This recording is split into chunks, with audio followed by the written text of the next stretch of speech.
Don't share everything. Introduction: learning to be quiet to protect my strength.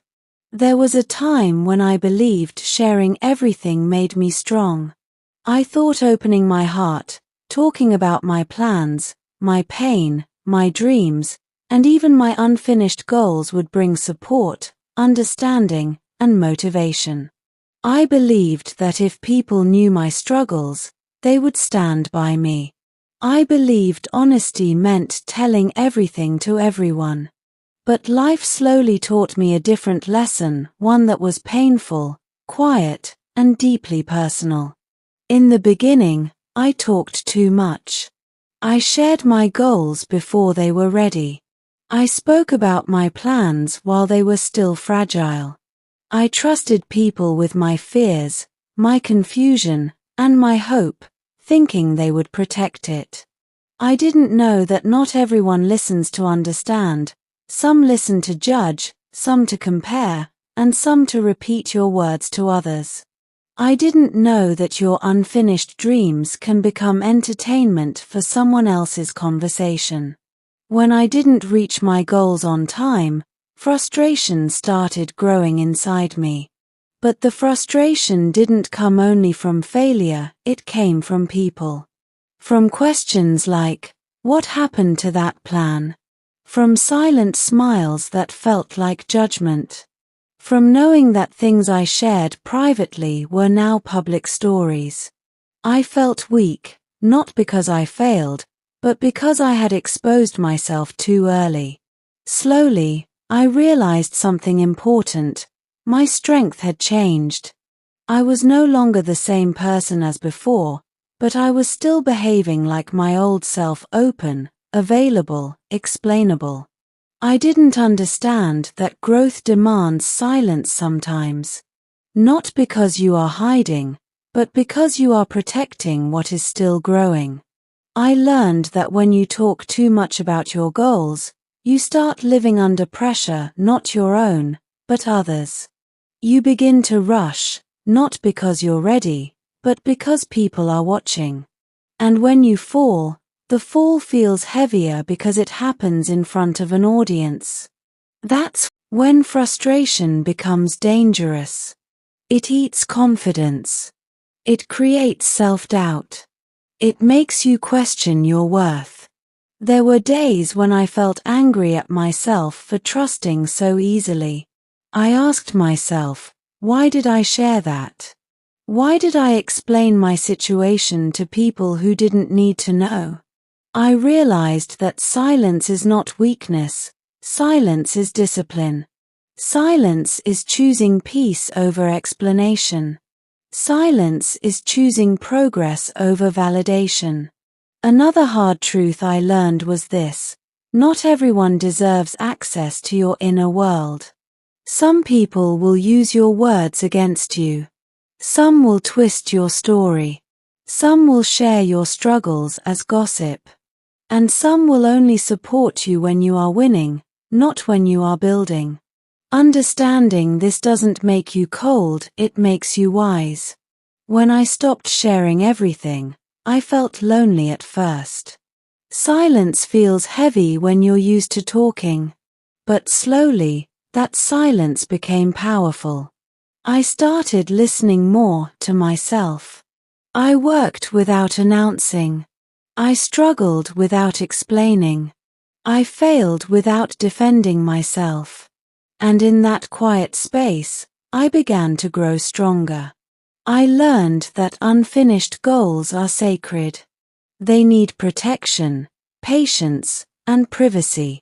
When you expose them too early, you expose yourself to unnecessary pressure. And when you don't reach them on time, frustration turns into shame. But when you keep them to yourself, failure becomes a lesson, not a public judgment. This journey taught me boundaries. Not everyone needs to know what you're doing. Not everyone needs to hear your pain. And not everyone deserves your trust. Strength is knowing when to speak and when to stay quiet. Strength is understanding that your journey is yours alone. This is not a story about becoming silent forever. It's about becoming selective. About sharing with those who truly care, not those who are simply curious. About protecting your energy, your focus, and your peace. Because growth happens best in silence, success speaks louder than words ever could. This is my journey from oversharing to understanding, from noise to clarity, from frustration to strength. If you want, I'll continue next with Part 1. Why sharing everything made me weaker, not stronger. For a long time, I believed that sharing everything was a sign of courage. I thought being open meant being fearless. I thought if I talked about my plans, my struggles, and my emotions, people would understand me better. I felt lighter after speaking, as if words could reduce the weight I was carrying inside. But slowly, I began to notice something strange. Each time I shared too much, I felt weaker instead of stronger. At first, it didn't look harmful. I spoke about my goals with excitement. I told people what I wanted to achieve, how I planned to do it, and how confident I felt. Their reactions felt encouraging in the beginning. Some nodded, some praised, some advised. But with time, those same people started expecting results. My dreams, which were once mine alone, became public timelines. Every delay felt like a failure, not just to me, but to everyone who knew my plans. The real weakness appeared when things didn't go as expected. Life is never straight. There are pauses, setbacks, and moments of confusion. But when you've already shared everything, those pauses turn into pressure. People ask questions you're not ready to answer. Some ask out of concern, others out of curiosity, and some just to feel superior. Each question reminded me of what I hadn't completed yet. I also realized that not everyone listens with good intentions. Some people store your words, not to support you, but to use them later. I heard my own stories coming back to me through different mouths, slightly changed, slightly exaggerated. Things I shared in trust became topics of discussion. That was the moment I felt exposed. My weakness wasn't in failing, it was in trusting too easily. Another painful realization was how sharing affected my motivation. When I talked about my goals too much, I felt like I had already achieved something, even though I hadn't. The praise came early, and the effort reduced slowly. I confused talking with doing. Silence, I later learned, keeps hunger alive. Talking feeds ego, but silence feeds discipline. There were moments when I felt frustrated and angry with myself. I asked why I needed validation so badly. Why did I feel the urge to explain myself? Why couldn't I just work quietly? The answer was simple but uncomfortable. I was seeking strength outside instead of building it inside. Oversharing also made my emotions unstable. When you share pain with the wrong people, they don't heal it, they increase it. Some minimize it, some judge it, and some compare it with their own stories. Instead of feeling understood, I felt smaller. My struggles became lighter jokes or heavy criticisms. That's when I understood that privacy is protection. Strength doesn't come from being loud about your life. Strength comes from consistency, patience, and self-control. When I reduced how much I shared, I noticed a change. I had more energy, less anxiety, less need to explain. I stopped waiting for approval and started trusting my process. This lesson didn't make me cold or distant, it made me aware. I learned that silence is not hiding, it is preparation. And sometimes, the strongest thing you can do is keep your journey to yourself until it's ready to be seen. If you're ready, I'll continue with Part 2, when people shared my words without my permission. I never thought my own words would come back to hurt me. When I shared my thoughts, struggles, and plans, I believed those conversations were safe. I believed trust was mutual. I believed silence would protect my honesty. But I was wrong. One of the hardest lessons I learned was that not everyone respects your privacy, even when they pretend to care. At first, I noticed small signs. Someone would mention something I had told another person privately. The details were not exact, but close enough to make my heart pause. I told myself it was a coincidence. I didn't want to accept the truth because accepting it meant accepting that my trust was broken. So I stayed quiet, hoping it wouldn't happen again. But it did. Soon, my personal struggles became common knowledge. Things I had shared during moments of weakness were being repeated as casual conversations. Not with concern, not with empathy, but with curiosity and judgment. People discussed my life as if it were a story they had the right to tell. And the worst part was realizing that I had given them the material myself. That experience changed something inside me. I felt exposed, like my inner world no longer belonged to me. My pain was no longer private, it was public opinion. I became more careful with my words, but the damage was already done. Once words leave your mouth, you can't take them back. Once a story is shared, you can't control how it travels. I also learned that people don't always share your words with bad intentions. Sometimes they do it carelessly, without understanding the weight those words carry. But intention doesn't reduce impact. Whether done deliberately or casually, betrayal still hurts the same.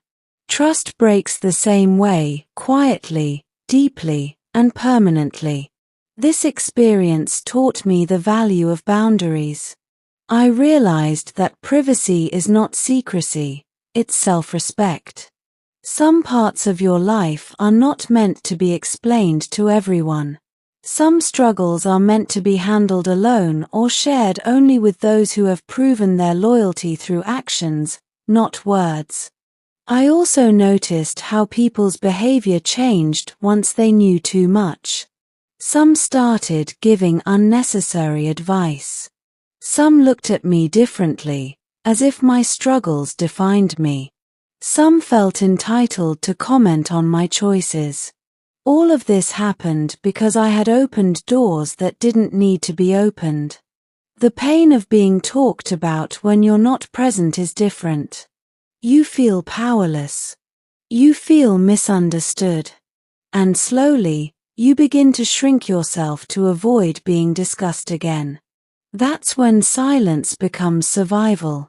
From that point on, I decided to be more selective. Not everyone needed access to my story. Not everyone deserved my honesty. I learned to listen more and speak less. I learned that protecting my peace was more important than being understood by everyone. This lesson was painful, but it was necessary. It taught me that my voice is powerful, and power must be used wisely. Words can build connection, but they can also build walls when placed in the wrong hands. Silence, I learned, is not fear. It is awareness. And once you learn this, you stop giving people unnecessary power over your life. Next, I'll continue with Part 3, How Unfinished Goals Turned into Public Pressure. When I first started setting goals, I felt proud of them. They gave me direction and purpose. I wanted to become better, stronger, more successful. And because I was excited, I shared those goals with others. I believed speaking them out loud would make them real. I thought telling people would keep me accountable. What I didn't realize was that I was also inviting pressure into my life, pressure I wasn't ready to carry. At the beginning, everything felt positive. People reacted with encouragement. Some praised my ambition. Some said I would definitely succeed. Their words boosted my confidence, and for a while, I felt unstoppable. But life doesn't move at the speed of words. Progress takes time, and growth is rarely visible in the early stages. While I was still learning, failing, and adjusting, others were already expecting results. Slowly, my goals stopped being private dreams and became public expectations. Every conversation reminded me of what I had announced. Simple questions like "How is it going?" started feeling heavy. Each time I answered, I felt like I was defending myself. I wasn't failing, but I wasn't winning yet either. I was in the middle, and the middle is uncomfortable when people are watching. The real pressure came when progress slowed down. Life interrupted my plans. Energy dropped. Motivation fluctuated. And because my goals were unfinished, frustration grew. Not just inside me, but around me. I could feel it in people's reactions. Their excitement faded. Some started doubting. Some stayed silent. That silence was louder than criticism. I also noticed how comparison entered the picture. People began comparing my journey with others who seemed to be doing better. They didn't see the late nights, the mental battles, or the internal growth. They only saw results, or the lack of them. And because I had shared my goals openly, I gave them permission to measure me. This public pressure affected my mental state deeply. I started rushing things. Instead of learning properly, I wanted quick outcomes. Instead of trusting my process, I wanted to prove something. That's when frustration turned into self-doubt. I questioned my abilities. I questioned my worth. I wondered if I had overestimated myself. There were moments when I avoided people just to avoid questions. I stayed quiet in gatherings. I reduced conversations. Not because I had nothing to say, but because I didn't want to explain my unfinished journey. That avoidance made me feel smaller, as if I was hiding. But in reality, I was protecting myself from unnecessary pressure. One important lesson became clear: not every goal needs an audience. Some goals need silence to grow. Like seeds, they need darkness before they see light. When you expose them too early, they face conditions they're not ready for. I learned that accountability doesn't always come from others. Sometimes, the strongest accountability is personal discipline. When I stopped announcing my plans, I felt lighter. I could fail privately. I could learn without shame. I could move at my own pace. Unfinished goals are not failures. They are processes. And processes deserve patience, not judgment. Once I understood this, I became more careful with what I shared. I kept my goals close, not because I was afraid, but because I wanted to give them the space to become real. Next. Part 4. Frustration that grew when I didn't reach my goals on time. There is a special kind of frustration that comes when you know you are trying, but the results are not showing yet. I experienced that deeply. I had set timelines in my mind. I believed that if I worked hard, things would fall into place quickly. But life does not follow our schedules. When I didn't reach my goals on time, frustration slowly started taking over my thoughts. At first, I tried to stay positive. I told myself delays were normal. I reminded myself that growth takes time. But the pressure from outside made it harder to stay calm. Because I had shared my goals with others, every delay felt like a public failure. Even when no one said anything, I felt watched. I imagined questions. I imagined judgment. That imagination alone was enough to exhaust me mentally. Frustration doesn't arrive loudly. It grows quietly. It starts with disappointment, then turns into anger, and finally becomes self-blame. I began questioning my discipline, my talent, and even my purpose.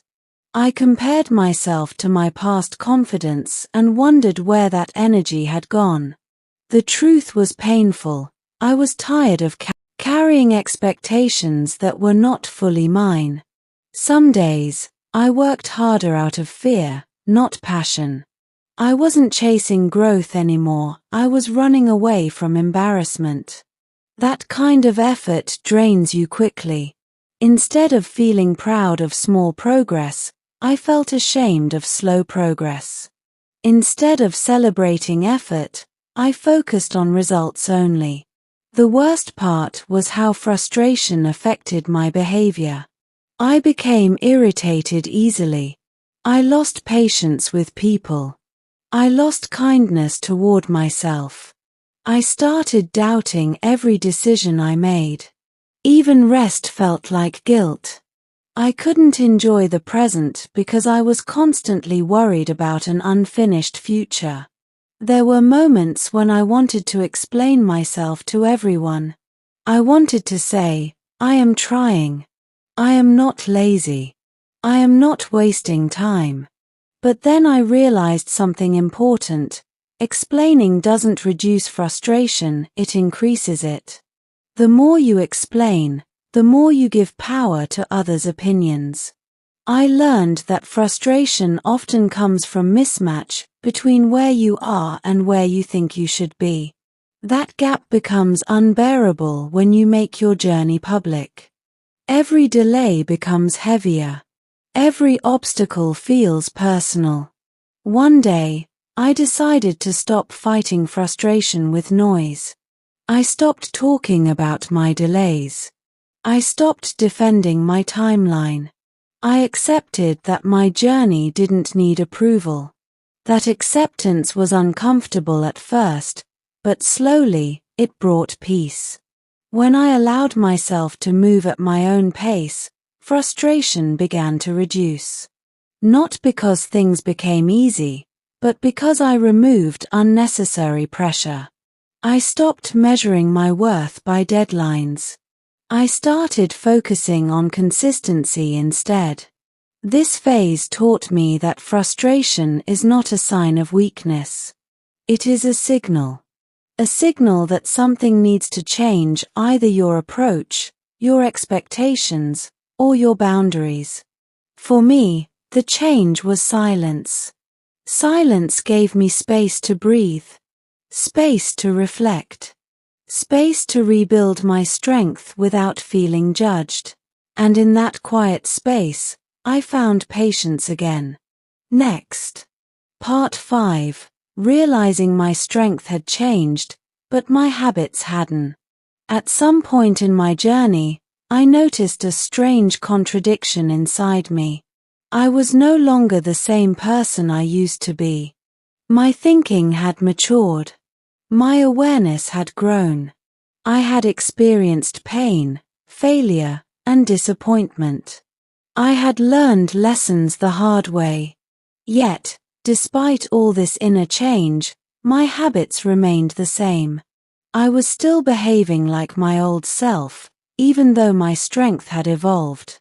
Earlier, I shared everything without thinking. I spoke freely, trusted easily, and explained myself too much. That behavior once felt natural. But after everything I had been through, it no longer matched who I was becoming.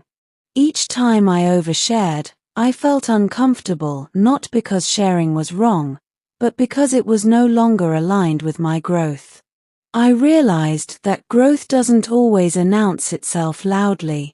Sometimes it shows up as discomfort. I felt uneasy explaining my plans. I felt drained after certain conversations.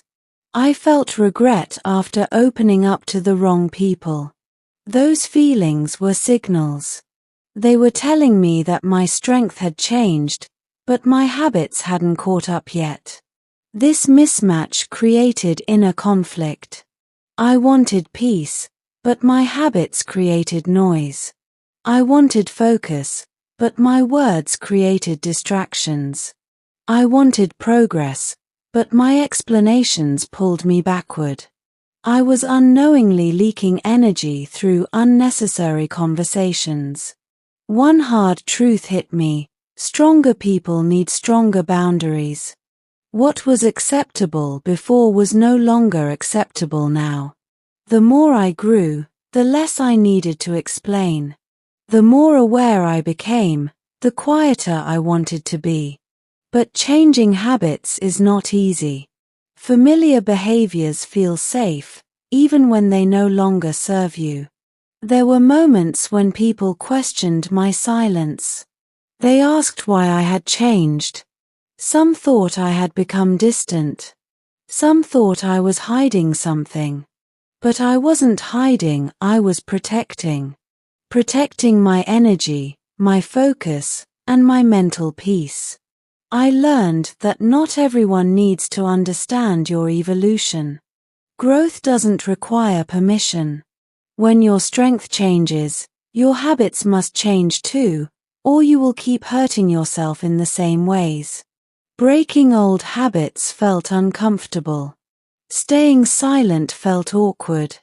Saying less felt unnatural at first. But slowly, it became empowering. I realized that I didn't owe anyone access to my thoughts, plans, or struggles. This phase taught me that self-respect is not loud. It's quiet and consistent. It shows up as restraint.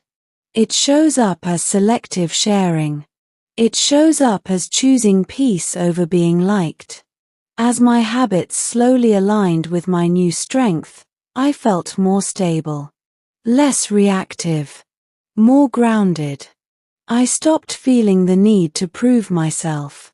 I started trusting my journey again. Growth is not just about becoming stronger, it's about behaving like the person you are becoming. And once I understood that, everything began to change. Next. Part 6. Learning silence is not weakness but power. For a long time, silence scared me. I associated it with fear, avoidance, and weakness. I believed that if I didn't speak, people would misunderstand me. I thought staying quiet meant losing my voice. But life slowly showed me that silence, when chosen consciously, is not weakness, it is power. In the past, I spoke quickly. I explained myself even when no one asked. I filled every pause with words because silence made me uncomfortable. I wanted to be understood, validated, and accepted. But the more I spoke, the more I gave away pieces of my energy. I didn't realize that every unnecessary explanation was slowly draining me. Silence entered my life not as a choice at first, but as a result of exhaustion. I was tired of explaining my delays, tired of justifying my choices, tired of correcting misunderstandings that never should have existed. So I stopped talking, not out of anger, but out of self-preservation. At first, silence felt heavy. I worried about what people would think. I worried about being judged as rude or distant. But with time, I noticed something unexpected. My mind became calmer. Without constant explanations, my thoughts had space to settle. Without constant talking, my focus improved. Silence gave me control. When you speak less, you observe more. You notice intentions, behaviors, and patterns.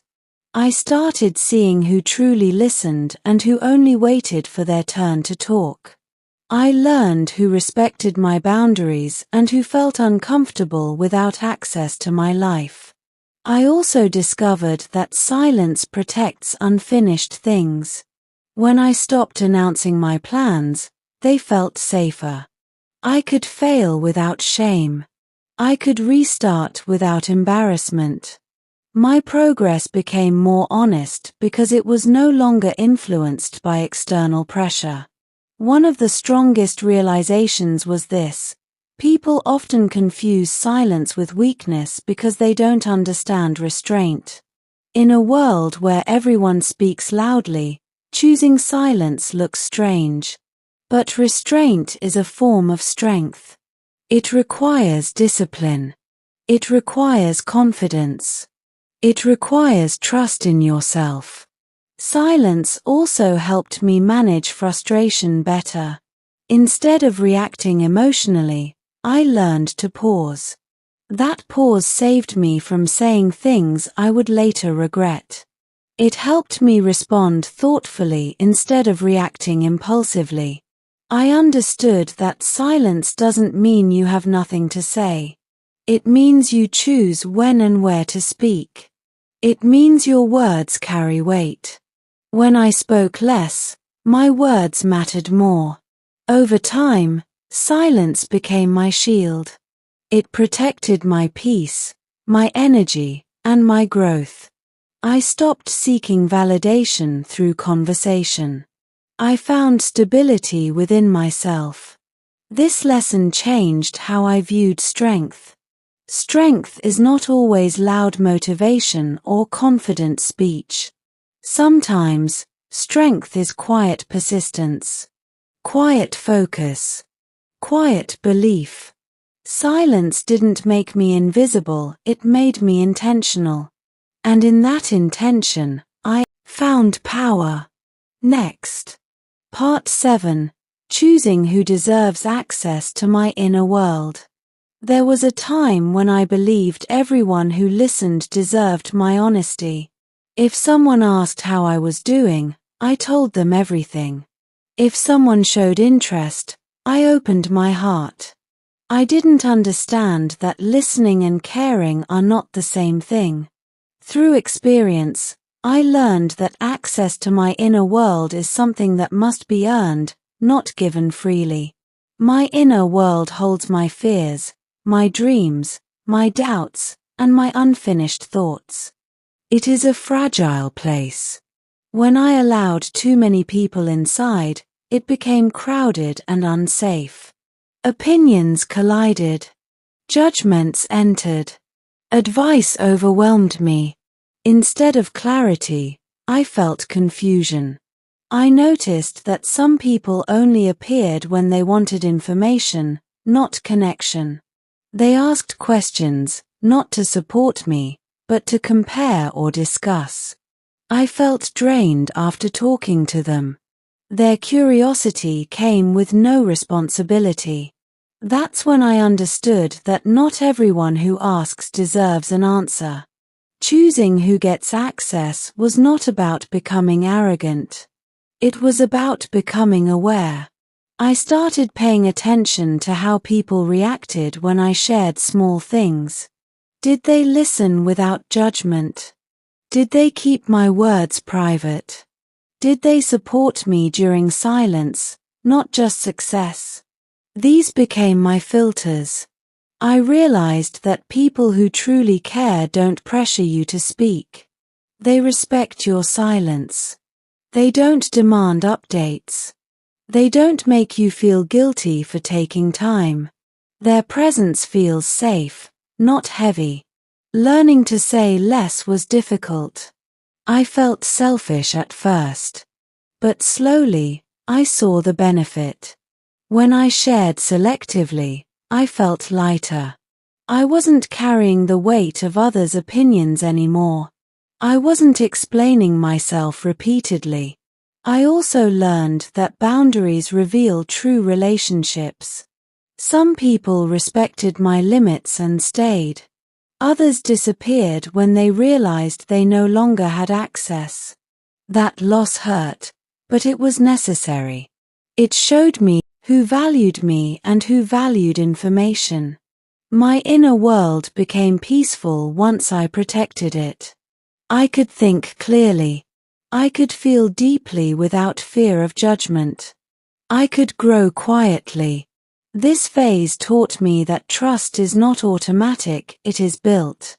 And protecting your inner world is not isolation, it is self-respect. Next. Part 8. Working in silence and letting results speak. There came a time when I stopped announcing what I was about to do and started focusing on what I could actually finish. This shift didn't happen suddenly. It grew from exhaustion. I was tired of promises, tired of explanations, and tired of feeling small when results didn't appear fast enough. I understood that real progress needs less talk and more commitment. Working in silence felt strange at first. I was used to sharing updates, seeking motivation from others, and talking through my plans. Without that external noise, I had to face myself fully, my discipline, my laziness, my fears, and my determination. Silence removed all excuses. There was no one to impress, no one to blame, and no one to convince. In that quiet space, my focus improved. I stopped multitasking for attention and started working with intention. I learned to break my goals into small steps and respect slow progress. No one knew what I was doing, and that made the work purer. Success was no longer about showing, it was about becoming. Silence also changed how failure felt. When I failed privately, it didn't damage my confidence as much. I could restart without shame. I could learn without fear of judgment. Failure became a lesson again, not a public label. Over time, results began to appear. Small at first, then steady. And something interesting happened, people noticed without being told. Questions came naturally, not forcefully. And this time, I didn't rush to explain. I let my work speak. This phase taught me that results are louder than announcements. You don't need to tell everyone what you're building. When it's ready, it will introduce itself. Part 9. Accepting that not everyone will understand my journey. One of the final and hardest lessons I learned was acceptance, accepting that not everyone will understand my journey, my silence, or my pace. Earlier, I wanted everyone to get me. I wanted validation. I wanted reassurance. But maturity taught me that understanding from everyone is impossible and unnecessary. Some people will misunderstand your silence as arrogance. Some will see your boundaries as distance. Some will think you changed for the worse. At first, this hurt me deeply. I wanted to correct them. I wanted to explain myself again. But then I remembered the cost of explanation. I realized that people see life through their own experiences. They judge based on their limits, not your intentions. And that's okay. Their misunderstanding does not define my truth. Letting go of the need to be understood was freeing. I stopped carrying emotional weight that wasn't mine. I stopped shaping my behavior to fit others' comfort. I chose authenticity over approval. My journey became calmer after that. I moved forward without looking back for reactions. I trusted my inner voice more than external opinions. I accepted that growth often looks lonely from the outside. This acceptance didn't make me careless, it made me peaceful. I learned that the right people don't need explanations. They feel your sincerity without words. In the end, I understood this. Protecting your strength sometimes means walking alone. And that's not weakness. That's courage.